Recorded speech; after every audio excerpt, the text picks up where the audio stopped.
जब आंखों में अरमान लिया, मंजिल को अपना मान लिया, अब मुश्किल और आसान क्या, जब ठान लिया तो ठान लिया। नमस्कार दोस्तों, मैं चंदन गुप्ता, आपके अपने YouTube चैनल इंग्लिश वाला में आप सभी का स्वागत है। दोस्तों, आज का क्लास जो है कि बड़ा ही इम्पोर्टेंट है। चाहे आप किसी भी क्लास की तैयारी करते हो, किसी भी क्लास में हो, या फिर आपका जो है सपना अंग्रेजी बोलने का है, दोनों क्लास के लिए, स्पोकन इंग्लिश के लिए और रिटन इंग्लिश के लिए, दोनों क्लास के लिए ये बड़ा ही इंपॉर्टेंट है आज का क्लास। इस क्लास के माध्यम से हम लोग ये सीखेंगे कि चाहिए का जो 6 अंग्रेजी होता है उसको कैसे बनाया जाता है। चाहिए का 6 अंग्रेजी, इस क्लास के माध्यम से हम लोग चाहिए के 6 अंग्रेजी पर हम लोग सोचेंगे कि चाहिए का 6 अंग्रेजी कैसे बनाया जाता है। तो आइए इस वीडियो में सीखते हैं कि चाहिए का 6 अंग्रेजी कैसे बनेगा। चाहिए का अंग्रेजी बनाने के लिए अगर किसी सेंटेंस में, ध्यान से सुनिएगा सब बातों को, यदि किसी वाक्य के अंत में चाहिए लगा हो तो उसका 6 अंग्रेजी होता है। या तो आप शुड से बना सकते हैं, या आप उसे मस्ट से बना सकते हैं, या ऑट टू से बना सकते हैं, या नीड से बना सकते हैं, या वांट से बना सकते हैं, या रिक्वायर से बना सकते हैं। तो सवाल यह है कि कब हम लोग किसका प्रयोग हम लोग कब करेंगे सेंटेंस में, ये जानना है। इसके लिए आपको ये ध्यान में रखना है कि यदि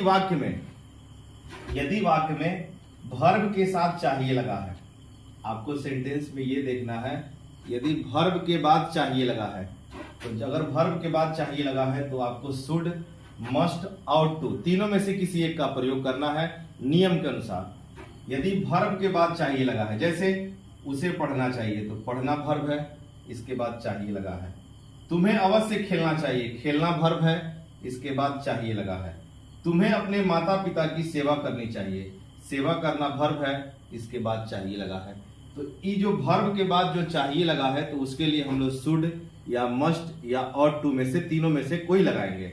जैसे कि शुड का प्रयोग सलाह देने के लिए होता है, किसी को भी सलाह देना है तो उसके लिए हम लोग अंग्रेजी में शुड का यूज करते हैं। अगर सेंटेंस में जरूरी हो या अवश्य लगा हो, अगर सेंटेंस में जरूरी हो या अवश्य लगा हो तो आपको मस्ट लगाना है। और यदि वाक्य में नैतिक, धर्म या कर्तव्य की बात हो तो आपको ऑट टू लगाना है।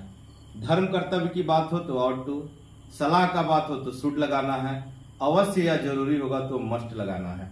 आइए इसको बनाते हैं। उसे पढ़ना चाहिए, उसे का अंग्रेजी ही हो गया। उसे पढ़ना चाहिए, ये सलाह है, एडवाइस है, इसका मतलब अंग्रेजी में शुड होगा। ही शुड, पढ़ना का अंग्रेजी या तो आप रीड लिखिए या फिर आप स्टडी लिखिए, दोनों सही है। ही शुड रीड या ही शुड स्टडी। अगला है तुम्हें अवश्य खेलना चाहिए, इस वाक्य में अवश्य लगा है और लास्ट में अंत में चाहिए लगा है, इसका मतलब इसका अंग्रेजी हम लोग मस्ट से बनाएंगे। बनाने का फॉर्मूला ये है, सब्जेक्ट, ये तीनों में से किसी एक का प्रयोग करना है नियम के अनुसार, उसके बाद वर्ब का पहला रूप, उसके बाद ऑब्जेक्ट। ग्रामर में इसको हम लोग मॉडल कहते हैं और मॉडल के बाद हमेशा V1 का प्रयोग होता है। तुम्हें का अंग्रेजी यू हो गया और यू के बाद हम लोग लगाएंगे मस्ट, चूंकि अवश्य लगा है, और उसके बाद खेलना का अंग्रेजी प्ले। ये ट्रांसलेशन बन चुका है। आइए अगला सेंटेंस को हम देखते हैं। तुम्हें अपने माता पिता की सेवा करनी चाहिए, सेवा करना हमारा धर्म और कर्तव्य है, मतलब कि ऑट टू से बनाया जाएगा।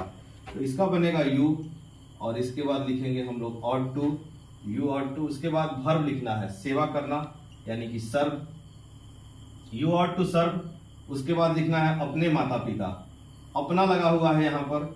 आपको पिछले क्लास के वीडियो में बताए थे कि यदि सब्जेक्ट के तुरंत बाद अपना शब्द लगा हो तो अपना का अंग्रेजी उस सब्जेक्ट का पॉजेसिव एडजेक्टिव होता है।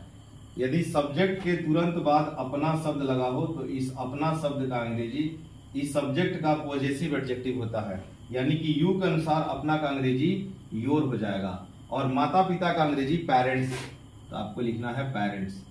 इसका ट्रांसलेशन हो चुका है। यदि वर्ब के बाद चाहिए लगा हो तो ये तीनों में से हम लोग प्रयोग करते हैं। अगला आइए सीखते हैं नियम। यदि नाउन के बाद चाहिए लगा हो, यदि जो है कि नाउन के बाद चाहिए शब्द लगा हो तो चाहिए का अंग्रेजी या तो नीड होगा, नहीं तो वांट होगा, नहीं तो रिक्वायर होगा। इसका प्रयोग कैसे होता है? अगर हम लोग नीड का प्रयोग कैसे करते हैं? अगर वाक्य में जरूरी या आवश्यक हो, एकदम लगे कि एक जरूरी है, आवश्यक है, वहां पे हम लोग लगाएंगे नीड। इच्छा रहने पर हम लोग वांट लगाते हैं और जरूरत महसूस होने के लिए हम लोग रिक्वायर लगाते हैं। ये तीनों में से आप किसी भी सेंटेंस के लिए कोई भी लगाइएगा तो गलत नहीं माना जाएगा, लेकिन ये ध्यान रखना है कि जहां एकदम जरूरी हो, आवश्यक हो, वहां पे नीड लगाना है। तो आइए सीखते हैं इसको। मुझे एक कलम चाहिए, मुझे सब्जेक्ट है और कलम जो शब्द है नाउन है। इसमें यही आपको फर्क करना है। अगर वर्ब के बाद चाहिए है तो हम लोग ये लगाएंगे, अगर नाउन के बाद चाहिए है तो हम तीनों में से नीड, वांट और रिक्वायर में से लगाएंगे। कलम नाउन है, नाउन के बाद चाहिए लगा है, तो इसका मतलब ये होगा कि आई के बाद नीड हो जाएगा, आई नीड अ पेन। ये ट्रांसलेशन बन चुका है। नाउन के बाद चाहिए है तो नीड या वांट या रिक्वायर, इन चीजों में आप गड़बड़ नहीं करिएगा। इन चीजों को अच्छे से आप समझ लीजिएगा, इसका अंतर कर लीजिएगा। मनुष्य को खाने के लिए भोजन चाहिए, ये भोजन जो शब्द है, आप फिर यहाँ देखिए, भोजन नाउन है, नाउन के बाद चाहिए लगा है। जब भी नाउन के बाद चाहिए लगा होगा तो नीड या वांट या रिक्वायर लगाना है। तो मनुष्य को खाने के लिए भोजन चाहिए, ये अगर मनुष्य को खाने के लिए भोजन चाहिए, ये सेंटेंस जो है ना एकदम आवश्यक में आएगा, जरूरी है, इच्छा में नहीं आएगा, इसलिए इसको नीड से बनाना बेहतर होगा। तो इसका ट्रांसलेशन होगा कि मैन नीड्स, क्योंकि यहाँ पे हमारा सब्जेक्ट जो है सिंगुलर है तो सिंगुलर वर्ब लगेगा, नीड में एस लगाएंगे। अगर यहाँ पे प्लुरल होता तो हम लोग नीड लगाते, जैसे आई के साथ V1 होता है। मैन नीड्स, उसके बाद भोजन का अंग्रेजी फूड और खाने के लिए का अंग्रेजी हो जाएगा to eat. Man needs food to eat, man needs food to eat बन चुका है। अगला सेंटेंस है कि मुझे एक घड़ी चाहिए। अगर कोई चीज का अगर आपके अंदर इच्छा हो तो हम लोग उसके लिए वांट लगाते हैं। ऐसे तो आप तीनों में से कोई भी लगाइएगा तो गलत नहीं होगा। तो इसका अंग्रेजी वांट या नीड से बनेगा। इसका ज्यादा बेहतर होगा I want a watch, I want a watch या फिर आई नीड अ वॉच या आई रिक्वायर अ वॉच। उससे एक बच्चा नौकर चाहिए। ये सेंटेंस अगर कोई किसी चीज का जरूरत महसूस होता है तो उसके लिए रिक्वायर शब्द का यूज होता है। वैसे तीनों में से कोई भी लगाइएगा, तीनों सही होगा।